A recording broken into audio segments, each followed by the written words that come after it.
চলতি বছর হজ আয়োজনে ব্যাপক কড়াকড়ি করছে সৌদি সরকার। এবার হজ ভিসায় নতুন বিধান আরোপ করেছে দেশটির প্রশাসন। সৌদি আরবের হজ ও উমরা বিষয়ক মন্ত্রণালয় বলেছে, শুধু হজ ভিসা দিয়েই 2024 সালে হজের আনুষ্ঠানিকতায় অংশ নেওয়া তীর্থযাত্রীরা জেদ্দা, মদিনা এবং মক্কা শহরে ভ্রমণ করতে পারবে।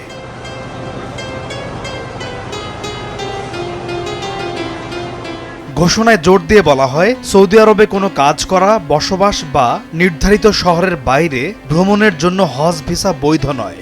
এই বিধিনিষেধ লঙ্ঘনকারী ভবিষ্যতে হজে অংশ নেওয়ার অনুমতি নাও পেতে পারেন, এমনকি তাকে দেশ থেকেও বের করে দেওয়া হতে পারে। উপসাগরীয় সহযোগিতা পরিষদের দেশগুলো ছাড়া যে সকল আন্তর্জাতিক দর্শনার্থী হজ পালন করতে চান তাদের অবশ্যই হজ ভিসা নিতে হবে। হজ ভিসা শুধুমাত্র হজ মৌসুমের জন্যই বৈধ।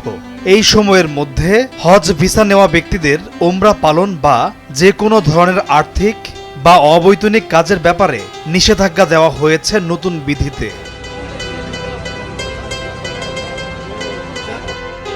সৌদি আরবের পররাষ্ট্র মন্ত্রণালয়ের ভিসা প্ল্যাটফর্মের মাধ্যমে ইলেকট্রনিক রেজিস্ট্রেশন চালু করেছে হজ ও উমরা বিষয়ক মন্ত্রণালয়।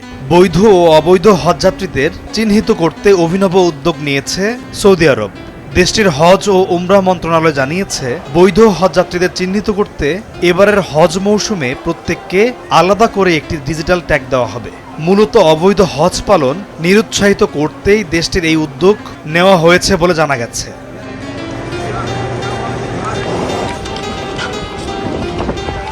সৌদি আরবের হজ বিষয়ক মন্ত্রী তৌফিক আল রাবিয়াহ চলতি সপ্তাহে ইন্দোনেশিয়ায় বৈধ হজযাত্রীদের জন্য একটি করে ডিজিটাল নুসুক কার্ড দেওয়ার প্রকল্প শুরু করেন।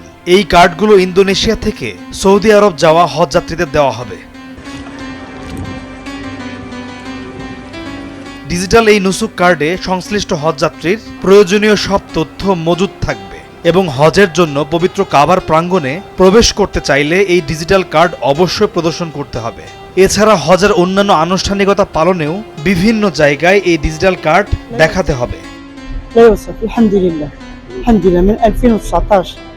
সংশ্লিষ্ট দেশের হজযাত্রীদের জন্য ভিসা ইস্যু করার পর এই কার্ডটি সংশ্লিষ্ট হজ অফিস বিদেশি হজযাত্রীদের কাছে হস্তান্তর করবেন এবং হজ পারমিট ইস্যু করার পর স্থানীয় সৌদি হজযাত্রীরা দেশটির সংশ্লিষ্ট সরকারি কার্যালয় থেকে এই কার্ড সংগ্রহ করতে পারবেন।